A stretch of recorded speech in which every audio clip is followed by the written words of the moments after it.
হয়েছে যে প্রশ্নের মানে প্যাটার্ন দেখে সেটা হচ্ছে আমাদের মধ্যে একটা ফসিলাইজড একটা আইডিয়া তৈরি হয়েছে এবং এই ফসিলাইজড আইডিয়া যে তৈরি হয়েছে বা যেটাকে আমরা স্টিগমা বলি, স্টিগমা ফসিলাইজড আইডিয়া বা প্রপোজিশন আগে থেকেই একটা ধারণা, সেটা বিষয়টা এমন না যেটা আমরা স্বপ্রণোদিত বা আমাদের ইননেট কোনো একটা বিষয় বা আমাদের একদম জন্মগতভাবে হয়েছে, বিষয়টা এমন না। এটা একটা ফেসিজমের এত বছর ধরে ফেসিস সরকার যে ঝেঁকে বসেছিল সেটারই একটা হচ্ছে প্রভাব আমাদের মধ্যে ঝেঁকে বসেছে, যেটা আমরা এখন ক্ষমতাকে ভয় পাই এবং সবার মধ্যে আছে যে ক্ষমতায় যে যায় সেই হচ্ছে রাবণ হয়, মানে আমাদের মধ্যে এই চিন্তাটা আছে। এই কারণে কিন্তু আমরা যখন প্রশ্নটা করছি, প্রশ্নটা করার সময় কিন্তু আমরা বারবার বলছি যে অতীতের অভিজ্ঞতা, যারা ক্ষমতায় গিয়েছে তারাই ডিরেল হয়েছে, এখন যারা সমন্বয় ক্ষমতায় আছে যদিও সেটা আমরা নাই, এটা ধরে নেওয়া হয়। তো সেক্ষেত্রে আমরা একটা কথা বলবো, আমাদের যদি এভাবে নিহিলিস্টিক হই, মানে সবকিছুকে আমরা যদি এভাবে রিজেক্ট করি, আমাদের এই সংকট উত্তরণ করে, আমার বর্তমানে একজন মানসিক স্বাস্থ্যের কথা বলবো, আমি মনে করি কোথাও না কোথাও আমাদেরকে এটা বিশ্বাস স্থাপন করতে হবে। আমি যদি সব ফর্মের ক্ষমতাকে এভাবে ডিজোন করা শুরু করি, আলটিমেটলি চেঞ্জ কাদের মধ্য দিয়ে আসবে? আমার তো কোনো একটা ক্ষমতাকে আমার নির্ভর করতেই হবে, সামহাওয়ার তো আমাকে নোংর ফেলতেই হবে। তো এখন আমি যদি যেমন বর্তমানে আমরা যেটা ফেস করছি, সবাই আমাদেরকে ডাউট করছে। সবাই কেন ডাউট করছে? ডাউট করার বিভিন্ন কারণ রয়েছে। কারণ আমরা যে একটা ফর্মে রয়েছি, যে একটা ফরম্যাটে রয়েছি, এই ফর্মে বা এই ফরম্যাটে অতীতে যারা ছিল তারা এই সুযোগটাকে ব্যবহার করে তারা বিভিন্নভাবে এটাকে ক্যাশ করার চেষ্টা করেছে বা ক্যাশ করেছে। এখন মানুষের একটা অনাস্থা তৈরি হয়েছে, তারা কেন আমাকে বিশ্বাস করবে, আমাদেরকে কেন বিশ্বাস করবে? আমাদের এত সুযোগ থাকার পরে আমরা যে সেটাকে ক্যাপিটালাইজ করছি না, এটার আস্থাটা তারা কিভাবে পাবে? কারণ তারা বিভিন্ন সময় আস্থা মানুষের মধ্যে দিয়েছে, কিন্তু তারা সব সময় আহত হয়েছে। 47-এ হয়েছে, 71-এ হয়েছে, 90 পরবর্তীতে হয়েছে, এখন 24 পরবর্তীতে আস্থা মানুষ আমাদের মধ্যে ইনভেস্ট করতে ভয় পাচ্ছে। এটা মানুষের, আমি বলবো, বা জনগণের কোনো ভুল না, সেটা হচ্ছে তাদের অভিজ্ঞতার কারণ। তবে আমি আশাবাদী, কারণ মানুষ এখন যেভাবে ক্ষমতাকে প্রশ্ন করছে এবং দ্বিমত প্রকাশ করছে, সেটা আমার কমেন্ট সেকশন দেখলে বোঝা যায় এবং সেটা আমার টি শার্ট পরিবর্তনের মধ্যে দিয়ে বোঝা যায়। এবং মানুষ মনে করেছে আমার শুধু একটাই টি শার্ট আছে, এবং যেহেতু আমি সেকেন্ড টি শার্ট পরছি বা টি শার্ট এক সপ্তাহ পর চেঞ্জ করি, মানে আমার স্বাভাবিক লাইফে মানুষ এখন এইটার মানে অর্থের উৎস জানতে চান, যে অর্থের উৎস কোথায়। তো এটাও ভালো লাগে। এখন এই যে প্রশ্ন করার এই যে চর্চাটা, এটা কিন্তু আমাদের এটা অনেক ইতিবাচক। কারণ আপনি যদি নিকট অতীতে যান, তাহলে দেখবেন আমাদের যে প্রশ্নগুলো করা হতো বিভিন্নভাবে মিডিয়াতে, বিভিন্ন এরকম এই ধরনের আমাদের ফুল ডুপ্লেক্স মোডে যে কনভারসেশন গুলো হয়, সেখানে প্রশ্নের কিন্তু একটা বিনিময় মূল্য থাকতো। যেমন কিছু কিছু প্রশ্ন করা হতো, যে প্রশ্নের বিনিময় মূল্য হয়তো এই প্রশ্নের বিনিময় মূল্যে আমি হয়তো ইউনাইটেড নেশন সফরে যাব, কারো সফর সঙ্গী হব। হয়তো কোনো প্রশ্নের বিনিময় মূল্য হতো আমি পূর্বাচল একটা প্লট পাবো। কোন প্রশ্নের বিনিময় মূল্য হতো হয়তো এটার মধ্য দিয়ে আমি সচিবালয়ের একটা এটাকে কি যেন বলে, পার্মানেন্ট একটা পাস পাবো। কিন্তু আমাদেরকে যে প্রশ্নগুলো করা হচ্ছে সেটার কিন্তু কোনো বিনিময় মূল্য নেই। সেটা নিছক ক্ষমতাকে প্রশ্ন করার একটি দৃষ্টান্ত, এবং সেটিকে আমরা স্বাগত জানাই। এবং এই প্রশ্ন করার চর্চাটা আমাদেরকে বর্তমানে অব্যাহত রাখতে হবে, যেমন করে আপনারা যারা ক্ষমতায় যায় তারা যে রাবণ হবে এই ভয়টা আপনারা যেভাবে পাচ্ছেন। এখানে দুইটা জিনিস শিক্ষা, প্যারালালি আমাদের দুইটা কাজ চালাইতে হবে। এক, ক্ষমতাকে প্রশ্ন করা অব্যাহত রাখতে হবে। দুই, আমাদেরকে কোথাও না কোথাও একটা বিশ্বাস স্থাপন করতে হবে, ক্ষমতাকে আমাকে ওয়েলকাম জানাইতে হবে। আমি যদি শুধু ক্ষমতাকে প্রশ্ন করি, ওয়েলকাম না জানাই, আলটিমেটলি কিন্তু রিফর্ম হবে না, এবং যারা দায়িত্বটা নিয়েছে তারা কিন্তু দায়িত্ব অনুভব করবে না, এবং তারা আস্তে আস্তে ডিজন ফিল করবে। যেমন আজকে এখান থেকে একটা প্রশ্ন আসছে যে প্রান্তিক পর্যায়ে আসলে আমাদের আলোচনাটা পৌঁছাচ্ছে কিনা, প্রান্তিক পর্যায়ে। কারণ আন্দোলনে যারা আসছে একটা বড় অংশ, এবং এই আন্দোলনটা কিন্তু ছিল এপিসোডিক একটা আন্দোলন, যেটা গ্রিক মিথোলজিতে ছিল। এই কারণে এই পুরো আন্দোলনে মানুষ টায়ার্ড হয় নাই। প্রত্যেক দিন মানুষের মধ্যে কিন্তু একটা মানে একটা আগ্রহ কাজ করতো, হোয়াট নেক্সট, কালকে কি, কালকে প্রোগ্রাম কি, কালকে প্রোগ্রাম কি। অন্যান্য আন্দোলনে যেটা হয়, যেমন শাহবাগে কিন্তু সিজনাল কিছু আন্দোলন হয়, ইয়ার্ডে কিছু আন্দোলন হয়, এই আন্দোলনের কোনো এপিসোড নাই। এটা জানি আমরা কি হবে, সকালে বসবে সারাদিন থাকবে, সন্ধ্যায় চলে যাবে, আবার সকালে আসবে সারাদিন বসবে, ব্যানার নিয়ে বসবে। মানে মানুষকে মানে এপিসোডিক যে ব্যাপারটা গ্রিক মিথোলজিতে যেটা হয়, এপিসোডিক, একটা এপিসোডের পরে কি একটা এপিসোড হবে সেটা মানে নেভার সিন বিফোর। তো এই নেভার সিন বিফোর একটা ইন্ট্রোডাকশনটা যখন মানুষের মধ্যে হয়েছে, সব জায়গায় কিন্তু এটার আমরা যেটাকে বলি সার্বজনীনতা পাইছিল। তো এখন একটা জিনিস দেখেন, এটা কিন্তু শুধুমাত্র ছাত্র আন্দোলন ছিল না, শুধুমাত্র একটা রাজনৈতিক আন্দোলন ছিল না, প্রত্যেকটা এপিসোডে কিন্তু মানুষ ইনক্লুড হয়েছে। এখন এই মানুষগুলোর কাছে আমরা আন্দোলন পরবর্তী সময় যখন আমরা পৌঁছাতে যাচ্ছি, সেটা নিয়েও কিন্তু আবার বিতর্ক হচ্ছে। একটা পক্ষ বলছে যে আপনারা যারা সবাই আন্দোলন করছে তাদেরকে কেন আপনারা ইনক্লুড করছেন না এখন, তাদেরকে এই যেমন এটা নিয়ে কিন্তু আলোচনা হয়েছে যে আমরা কি শুধুমাত্র এসি রুমে এরকম একটা প্রেসক্রাইবড একটা এনভায়রনমেন্টে আমরা আলোচনাটা করছি, কই আমার রিক্সাওয়ালা তো এখানে ইনভলভ না। যে চকরিয়া পেকুয়া, যেখান থেকে আমি গতকাল আসছি, পেকুয়া একটা প্রত্যন্ত এলাকা, প্রান্তিক জনপদ, ওই মানুষটা সুশাসন, গণতন্ত্র, এই যে তাত্ত্বিক বিষয়গুলো ওকে খাওয়ানো যাবে না, ও বুঝবে না। তাহলে তাকে আমি কিভাবে আন্দোলন পরবর্তী বার্তাটা, সংস্কারের বার্তাটা আমি পৌঁছাবো? সংস্কার, পুনর্গঠন, রিফর্মেশন, রিকনসিলিয়েশন, রিডেমশন, এই শব্দগুলো তাত্ত্বিক শুধুমাত্র আমাদের আরবান ক্লাসের কাছে শুনতে ভালো লাগে। এবং আমাদের এই বয়ানগুলা মানুষ এপ্রিসিয়েট করে দুইটা কারণে। একটা হচ্ছে, প্রথম যে কারণ, মানে প্রান্তিক পর্যায়ের মানুষ এপ্রিসিয়েট করে, কারণ এই আমাদের বক্তব্যের অধিকাংশ তারা বুঝেই না। এই কারণে মনে করে আমরা অনেক গুরুত্বপূর্ণ আলোচনা করতেছি। মানে বেশিরভাগ মানুষ, কারণ আমি লাস্ট 7 দিন আমি প্রান্তিক পর্যায়ের মানুষের সাথে কথা বলার চেষ্টা করেছি, তারা আমাদের এই কথাবার্তা গুলাকে মনে করে অনেক ভারী ভারী কথা। এই কারণে মনে করে, কারণ আমরা কি বলি তারা এই অধিকাংশ বুঝেই না। এখন আমি যখন বোঝানোর জন্য প্রান্তিক পর্যায়ে পৌঁছাচ্ছি, সেটাকে নিয়েও কিন্তু সমালোচনা হচ্ছে যে আমরা জেলা টুরে যাচ্ছি, আমরা রাজনৈতিক দল বুঝাচ্ছি, আমরা এটা করছি সেটা করছি। যেমন উনি একটা মিস ইনফরমেশন দিয়েছে যে আমরা নাকি সমন্বয় লিস্ট করছি, এরকম কিছুই হয় নাই। রেদার আমাদের মূলত এই ট্যুরের উদ্দেশ্য কি ছিল? ট্যুর, এই শব্দটা ট্যুর বলে এটাকে না খুবই একটা সস্তা করে ফেলা হয়েছে। আমরা যাওয়ার চেষ্টা করেছি, তাদের কথাগুলো শোনার চেষ্টা করেছি যে তারা কি ভাবছে, তাদেরকে কিভাবে আমার এই এসি রুমের সাথে ইনক্লুড করা যায় বা একটা ব্রিজ ক্রিয়েট করা যায়। কারণ আমি দেখতে পাচ্ছি যে the rift is actually yawning. এখন এই ব্রিজটা কিন্তু আমাকে করতে হবে। করার জন্য তাদেরকে আমি এখানে উঠাই নিয়ে আসতে পারবো না। আন্দোলন কিন্তু তারা ঢাকায় এসে করে নাই, এটা আমাদের ডিসাইমিনেট হয়েছে, পুরো দেশে ছড়াইছে।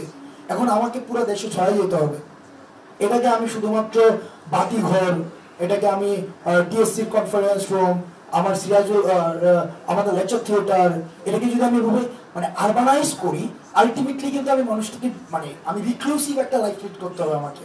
মানে এই আন্দোলনটাকে আমার আবার হচ্ছে এটাকে একটা মোড়ক দেওয়া হইলো, একটা এলিটিসিজমের একটা মোড়ক দেওয়া হইলো। তো আমাকে যদি এটাকে আমি আন্দোলনটা যেভাবে যেই উদ্দেশ্যে মানে আন্দোলনকালীন সময় যেটা ছিল, আন্দোলনকালীন যেটা ছিল সবার আন্দোলন, আন্দোলন পরবর্তীতেই যদি আমি সবার রাখতে চাই, আমার কাছে সবার কাছে যাইতে হবে। এবং এই যাওয়ার জন্য যে কাজগুলো করতে হবে বা সেটা হচ্ছে যে আমাদের মানে এইটাকে প্রতিনিয়ত, যেটাকে আমরা বললাম ওই যে মাহফুজ ভাই একটা কথা বলছিল যে পুনর্মঞ্চায়ন করা, বারবার করে পুনর্মঞ্চায়ন করা, এটাকে বিভিন্ন ভাবে আমাদের এপিসোড গুলাকে, তবে সেটা অবশ্যই ইনক্লুসিভ হইতে হবে। আমি যেন কাউকে মানে আমি যেন কাউকে রিক্লুসিভ মানে বাদ না দিয়ে দেই। 2 নম্বর বিষয়, আমি সময় নিচ্ছি কিনা, বেশি সময় নিচ্ছি না। আচ্ছা, 2 নম্বর বিষয় সেটা হচ্ছে আমি একটা প্রশ্ন রাখতে চাই যে তুষামুদি করা বা মুসাহিবি করা এটা কি অপরাধ? এটা অপরাধ কিনা আমি জানতে চাইতেছিলাম। আমি জানি না আসলে আমার মানে তুষামুদি করা এবং মুসাহিবি করা এটা কি অপরাধ কিনা? এটা অপরাধ, এটা অপরাধ না, এটা অপরাধ না। আমি যদি না এটা নিয়ে কথাবার্তা হইতে পারি। আচ্ছা, আমি যদি কাউকে ক্রিটিসাইজ করতে পারি, আমি কারো প্রশংসা আমি এটাকে আনকন্ডিশনালি করতে পারি। এটা তো আমরা যখন এরিউপিজিটিটা পড়েছি জন মিল্টনের, তো সেখানে 17th সেঞ্চুরিতে লেখা, এবং প্রথম সেন্সরশিপের আলোকে মানে সেন্সরশিপকে মানে রিভোক করে কোনো বই লেখা হয়েছিল, সেটা জন মিল্টনের জেরি ট্র্যাজেডি। ওখানে একটা কথা বলা হয়েছিল, writing or books of any types should be published except libellous and blasphemous. তো এখানে দেখেন মানে যে কোনো ধরনের বক্তব্য, যে কোনো ধরনের কথা, সেটাকে আপনার জনসম্মুখে আসা উচিত, এটা মানুষের সামনে আর হইতে দিতে হবে। এটা আপনি হয়তো অপছন্দ করতে পারেন, শুধুমাত্র দুইটা জিনিস ছাড়া। একটা হচ্ছে লাইবেলাস, মানে ইন্টেনশনালি যদি আপনি কাউকে ব্যক্তি কটাক্ষ করেন, লাইবেল করা, to libel someone actually to diminish someone's personality before people. আর ব্লাসফেমাস তো আমরা সবাই বুঝি, ইচ্ছাকৃতভাবে ধর্ম কটাক্ষ করা। এই দুইটা ছাড়া আপনি যদি কাউকে তুষামোদ করেন, for example, for the sake of argument, এটাকে আবার কাটছাট করে আবার ইয়া করেন না, আমি এই জায়গায় দাঁড়াইয়া যদি আমি আমার পছন্দের একজন ব্যক্তি, সে বর্তমানে ধরুন খুবই নিন্দিত বর্তমান পার্সপেক্টিভে, আমি তার প্রশংসা যদি করি, এই প্রশংসাতে যদি আপনি বাধা দেন, তাহলে আপনি আন্দোলনের স্পিরিট আপনি ধারণ করেন না। যেভাবে আমি ক্ষমতাকে প্রশ্ন করতে পারি, ঠিক একইভাবে আমি নির্দ্বিধায় আরেকজনের প্রশংসা করতে পারবো, এবং এই প্রশংসাতে যদি আপনি বাধা দিয়ে থাকেন, তাইলে এই ক্ষেত্রে আমি মনে করি প্রবলেমেটিক। মুসাহিবি কিন্তু একটা অধিকার।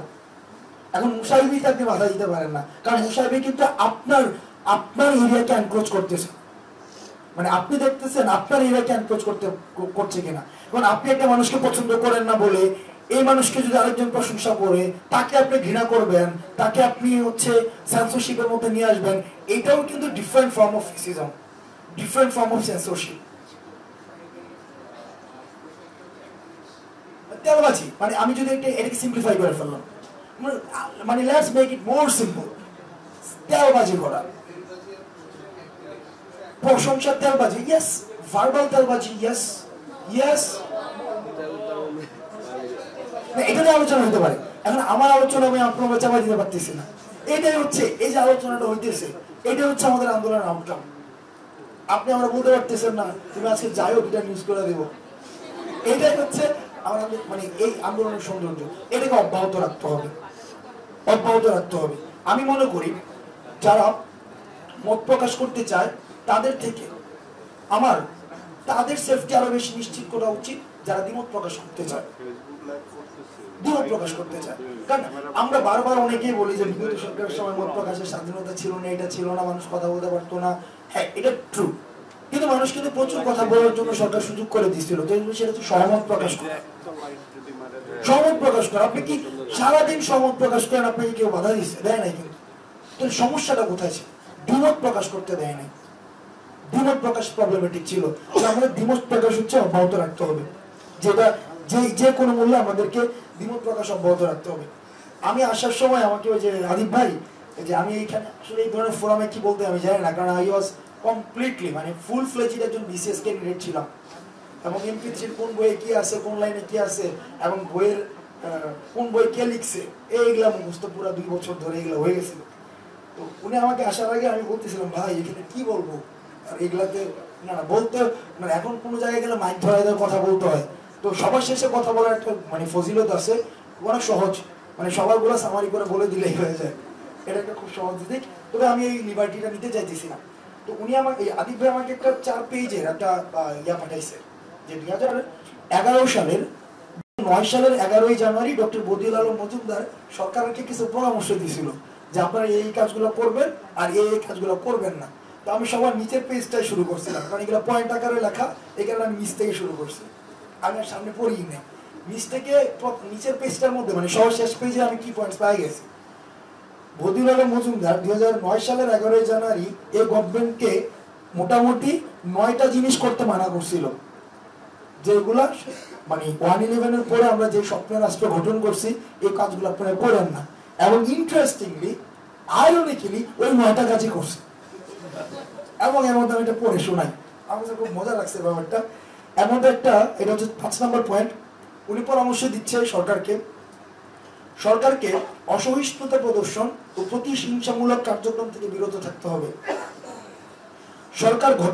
সরকারের গঠনমূলক সমালোচনার প্রতি শ্রদ্ধাশীলতা প্রদর্শন করতে হবে এবং চাটুকারদের থেকে সাবধান থাকতে হবে। মনে রাখতে হবে যে সমালোচকদের পরিবর্তে চাটুকাররাই সরকারের সত্যিকারের ক্ষতি সাধন করে। সর্বোপরি নতুন রাজনৈতিক সংস্কৃতি সৃষ্টির মাননীয় প্রধানমন্ত্রীর অঙ্গীকার পরিপূর্ণভাবে পূরণ করতে হবে। এবং আমি দেখলাম এটা বানা করছে, যেভাবে পরামর্শ দিচ্ছিল এই সরকার পুরো উল্টা পথে আসছে। এখন এই গভর্নমেন্ট যেটা অন্তর্বর্তীকালীন সরকার হয়েছে, আমরা মনে করি এই অন্তর্বর্তীকালীন সরকারকে, এই যে উনি কিন্তু একটা ভালো পরামর্শ দিছিল, তো এখন এই ধরনের পরামর্শগুলো এই সরকারকে আমরা মনে করি ইনস্টল করতে হবে, প্রচুর পরিমাণ ইনস্টল করতে হবে। কিন্তু আপনি যদি এটা ধরেই নেন সরকার যেহেতু ক্ষমতায় গেছে সুতরাং এই সরকার খারাপ, তাইলে কিন্তু আমাদের জন্য কাজ করা প্রবলেমেটিক হয়ে যাবে। এবং আপনি বলছিলেন না একটু আগে ওই পাশ থেকে একটা প্রশ্ন আসছিল যে সমন্বয়কদের ভাবমূর্তি খারাপ হচ্ছে। এখন প্রশ্ন যে খারাপ হচ্ছে নাকি খারাপ করছে বা খারাপ করানো হচ্ছে। আমরা যারা কাজ করছি এখানে, আপনি আমাদের ইন্ডিভিজুয়ালি, আমি লাস্ট 36 আওয়ার্স আমি ঘুমাই নাই, মানে 1 মিনিটের জন্য না, 1 মিনিটের জন্য না, মানে থাকে না ন্যাপ নেওয়া যায়, 1 মিনিট ন্যাপ পেলাম, সেটাও না, এটা না। এবং আমি জানি না পরে কখন ঘুমাবো। এবং এটা কিন্তু 1-2 দিন হইতেছে না, এটা গত 5 জন থেকে শুরু করে সবারই, এটা সবার সিনারিও কিন্তু। এখন পঞ্চগড়ে কেউ যদি আমার নাম বেঁচে কোনো জায়গা থেকে 22 লাখ টাকা নিয়ে আসে, ধরে নিয়ে আসলো, সেটা আমি প্রতিবাদ জানাইতে পারি, সেটা নিয়ে আমি করতে পারি। কিন্তু এটার জন্য যদি আপনি সবাইকে গণহারে হচ্ছে আপনি ডিজাইন করা শুরু করেন, তাহলে কিন্তু কাজের পরিধিটা কমে যায় আমাদের, এবং আমরা ডিমোরালাইজ হই, সিরিয়াসলি আমরা ডিমোরালাইজ হই। আমরা যদি ত্রাণ তুলি সেটাতেও সমস্যা, শহীদদের পরিবারে গেলে সেটাতেও সমস্যা। এবং বর্তমানে বাংলাদেশে এমন একটা পরিস্থিতি তৈরি হয়েছে, রাতে ঘুমাতে যাওয়ার আগে যা একটু সমন্বয়কদের গালাগালি করে আসে, কমেন্টে যা একটু সমন্বয়কদের গালাগালি করে আসে, কারণ এটা হচ্ছে সবচেয়ে সেফ জোন। তবে এই ক্ষেত্রে আমরা আপনাদের সহযোগিতা চাই, কারণ আমরা যে ভলেন্টারি বেসিসে কাজ করছি, আমরা কিন্তু অথরিটি না। যে জায়গায় আমাদেরকে একটু ব্ল্যান্ড করে ফেলি, অর্থাৎ অথরিটির সাথে আমাদের একটু ব্ল্যান্ড করে ফেলে, আমরা কিন্তু অথরিটি না, আমাদের কিন্তু কোনো লিগ্যাল অথরিটি নাই, এন্টাইটি নাই। আমাদেরকে যে মানুষ আছে সমস্যা নিয়ে ডিভোর্সের প্রবলেম থেকে শুরু করে একদম মোটামুটি সচিব পদবি মানে চেঞ্জ করা পর্যন্ত এগুলো আসে। কিন্তু ভাই আমাদের তো এগুলো কোনো অথরিটি নাই ভাই, আসলেই নাই। এখন এটা ব্ল্যান্ড না করে বরং আমরা ভলেন্টারি বেসিসে কাজ করছি, এটাতে আমাদের একটু সহযোগিতা করেন। যদি আমাদের যৌক্তিক কোনো ভুল থাকে, এই ভুলগুলোকে আমরা কিভাবে মিটিগেট করব এবং সেগুলোকে কিভাবে অ্যাড্রেস করব, সেটা প্রপার আমাদের একটা সলভ করেন। এটা হইলে আমাদের জন্য কাজ করা অনেক বেশি সহজ হয়ে যায়। একটা মিনিট। তারপর হচ্ছে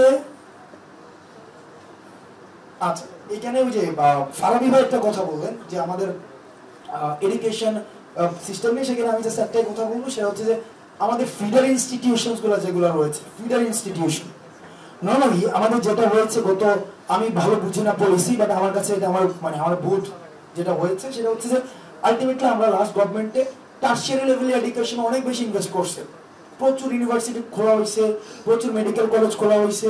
কিন্তু ওই মেডিকেল কলেজ বা ওই ইউনিভার্সিটি গুলোতে মানে টারশিয়ারি লেভেলে যাদেরকে পড়ানো হবে, ওই ইনস্টিটিউশন গুলোতে আমি স্টুডেন্ট দিব, কলেজ মানে স্কুল থেকে কলেজ থেকে আমার স্টুডেন্ট দিব, ওই ফিডার ইনস্টিটিউশন গুলোর অবস্থা ভয়াবহ রকমের খারাপ।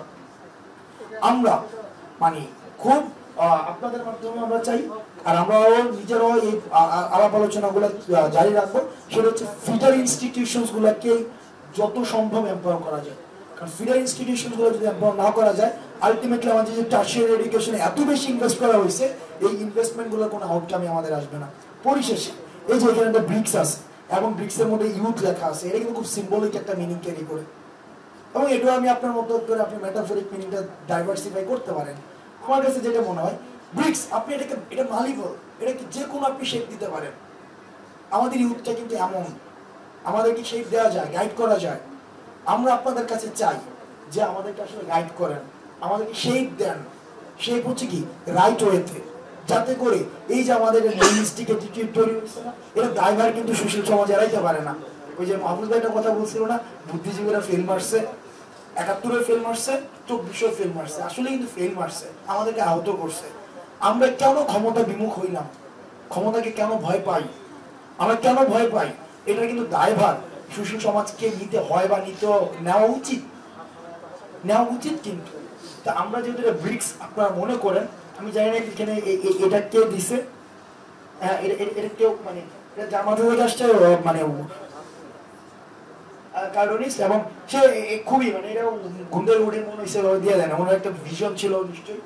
তো আমরা যেহেতু মানে আমাদেরকে ক্রিয়েট করা যায়, আমাদেরকে যদি শেপ দেওয়া যায়, এখন আপনি আমাদেরকে যেভাবে ইচ্ছে শেপ দিতে পারেন, তবে আমি চাইবো যেন আমাদের এই শেপটা প্রপার ওয়েতে হয়। আর 24 যদি এই 90-এর পুনরাবৃত্তি হয়, 71-এর পুনরাবৃত্তি হয়, 52-এর পুনরাবৃত্তি হয়, তাহলে কিন্তু আর কোনো হয় না যে আর কখনোই যে আমাদের একটা শক্তির বা সামর্থ্যের জায়গা তৈরি হয়েছে সেটাকে আর কখনোই আর পুনর্মঞ্চায়ন সম্ভব।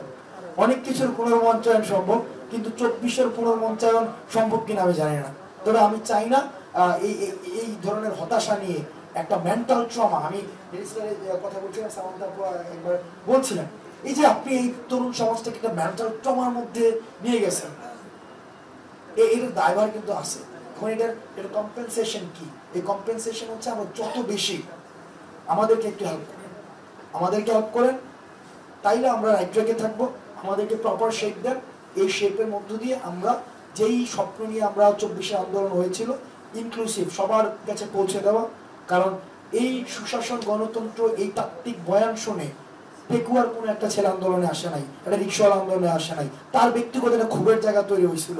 কারণ সে যখন বাজারে যাইতো সে ফিল করতো বাজারটা তার জন্য নাই। আর আমার বাপ যখন 22,000 টাকা 23,000 টাকা বেতন নিয়ে বাসায় যাইতো, সে আমার কাছে লো ফিল করতো, কারণ তার ছেলে বেশি ইনকাম করে, সে হচ্ছে বাজারে গিয়ে বড় মাছটা কিনতে পারে না।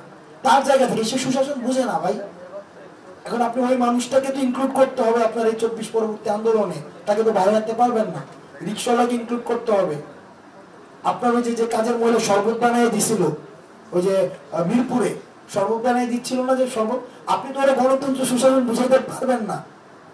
তো সে যেই কারণে আন্দোলনে আসছিল, সে বুথ থেকে আন্দোলনটা আসছিল, সে বুথটা যেন আমরা ভুলে না যাই, তার নিডটা যেন আমরা ভুলে না যাই। আমাদের এটাকে নিড অ্যানালিসিস বলে লিঙ্গুইস্টিকে। আমাদের যখন একটা স্টুডেন্টকে পড়ানো হয় তখন তার নিড অ্যানালিসিস করতে হয়। নিড অ্যানালিসিস করে নিড অ্যানালিসিসের ভিত্তিতে তাকে পার্টিকুলার পারপাস অনুযায়ী সার্ভ করতে হয়। এটাকে বলা হয় ইএসপি মানে, অথবা এলএসপি বলে, ল্যাঙ্গুয়েজ ফর স্পেসিফিক পারপাস। ঠিক একইভাবে এই আমাদের আন্দোলনটা কিভাবে ডিফ্র্যাগমেন্টেড করতে হবে, প্রত্যেকটা পারপাস অনুযায়ী ট্রিট করতে হবে। আমার হয়তো কথা বলার ক্ষুধা ছিল, কমেন্ট করার ক্ষুধা ছিল, পোস্ট দেওয়ার ক্ষুধা ছিল, কিন্তু প্রত্যন্ত প্রান্তিক জনপদের এই কমেন্ট করার, এই যে কারোর আলোচনাকে ডিবাং করার ক্ষুধা ছিল না। তো তাকেও তো আমাকে অ্যাড্রেস করতে হবে, তো তাকে যেন আমি ভুলে না যাই। সেটার জন্য সবার সহায়তা প্রয়োজন। কাউকে আলাদা করে দিয়ে আমার মনে হয় না যে আলটিমেটলি সম্ভব। তো আমি অগুছালু কথা অনেক বলে ফেলছি, এখানে অনেক ভুলভ্রান্তি থাকতে পারে, ভুলভ্রান্তিগুলো নিয়ে পরবর্তীতে কথাবার্তা হবে, এবং আমরা এই ট্রায়াল এন্ড এররের মধ্যে দিয়ে আমরা শিখবো। সবাই ভালো থাকবেন, সুস্থ থাকবেন। আবার কোনো একটা পরবর্তীতে কোনো একটা আলাপ আলোচনা বা মাঠে ময়দানে রাষ্ট্র পুনর্গঠনের কাজে আবার দেখা হবে। আসসালামু আলাইকুম।